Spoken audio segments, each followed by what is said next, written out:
આ તરફ આણંદ જિલ્લાના ગ્રામીણ વિસ્તારમાં શિક્ષણની સ્થિતિ કથળી રહી હોય તેવું લાગી રહ્યું છે। આંકલાવ તાલુકાના ઝાલાપુર અને ભવાનીપુર ગામના બાળકો શિક્ષણ લેવા માટે હાલાકી ભોગવી રહ્યા છે।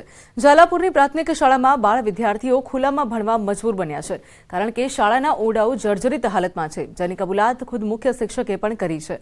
ઝાલાપુરમાં ધોરણ 1 થી 5 વચ્ચે માત્ર 2 વર્ગખંડ છે, તેમજ ભવાનીપુરામાં વર્ગખંડ સમસ્યાને કારણે તેના 80 વિદ્યાર્થીઓ ઝાલાપુરામાં અભ્યાસ માટે આવે છે, ત્યારે ધોરણ 1 થી 5 ની 2 શાળા વચ્ચે માત્ર 2 ઓરડા હોવાથી વાલીઓ અને શિક્ષકો દ્વારા અનેકવાર રજૂઆત કરાઈ છે, તેમ છતાં પણ હજુ સુધી કોઈ પગલાં નથી લેવાયા।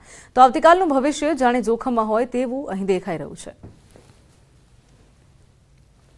અહીંયા જે ઓરડા છે એ ઓરડામાં ફક્ત 2 જ ઓરડા વ્યવસ્થિત છે, એટલે એમાં એક જ પાકો ઓરડો છે અને બીજા ઓરડામાં તો શું કહેવાય, વરસાદમાં મુશ્કેલી પડે છે, તડકોમાં બાળકોને ખરેખર બેસવાની ખૂબ જ અગવડ પડે છે। 5 વર્ષથી જે મંજૂરી માગી અપાઈ નથી, ઉપરના ઓરડાના જે પતરા છે તૂટી ગયા છે અને જર્જરિત થઈ ગયા છે બધાય। તો ચોમાસામાં, ઉનાળામાં અને શિયાળામાં છોકરાઓને તકલીફ વધારે પડે છે। અત્યારે શિયાળામાં છોકરા પણ બહાર બેસવું પડે છે, ચોમાસામાં સૌથી વધારે તકલીફ પડે છે, જર્જરિત છે, એના કારણે આખા ઓરડા બધા ભીના થઈ જાય છે। તો અન્ય મહત્વપૂર્ણ સમાચાર દ્વારકાથી સામે આવ્યા છે। દ્વારકામાં પોલીસ દ્વારા દરિયાઈ વિસ્તારોમાં સઘન ચેકિંગ કરાઈ રહ્યું છે। દરિયાઈ વિસ્તારમાં પોલીસ દ્વારા ચેકિંગ, ત્યારે પૂરતા કાગળો વિના માછીમારી કરતા બોટ સામે કાર્યવાહી થઈ રહી છે। તો ઓખા, બેટ દ્વારકા, ડાલડા બંદર પર ચેકિંગ હાથ ધરાયું છે। રૂપેણ બંદર, વાડીનાર, ભરાણાની દરિયાઈ પટ્ટીમાં ચેકિંગ હાથ ધરાયું છે।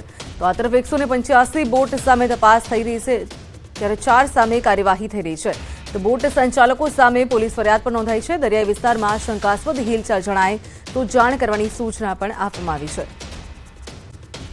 તો આ તરફ અરવલ્લી પોલીસે દારૂના વધતા દૂષણને રોકવા કમર કસી છે, ત્યારે બાયડ પોલીસે બાતમીના આધારે બોરટીંબા ગામે તબેલામાં રેડ કરતા ગોડાઉનમાંથી દૂધ મંડળીના નામવાળી તિજોરીમાંથી 50,000થી પણ વધુની કિંમતનું વિદેશી દારૂ મળી આવ્યો છે, જે અંગે શનાભાઈ પરમાર સામે ગુનો નોંધીને વધુ તપાસ હાથ ધરાઈ છે। તો આ તરફ દૂધ મંડળીનો સેક્રેટરી જ વિદેશી દારૂનું વેચાણ કરતા હોવાથી અનેક સવાલો અહીં ઊભા થાય છે, ત્યારે હાલ પોલીસે પ્રોહિબિશન એક્ટ હેઠળ કાર્યવાહી શરૂ કરી છે।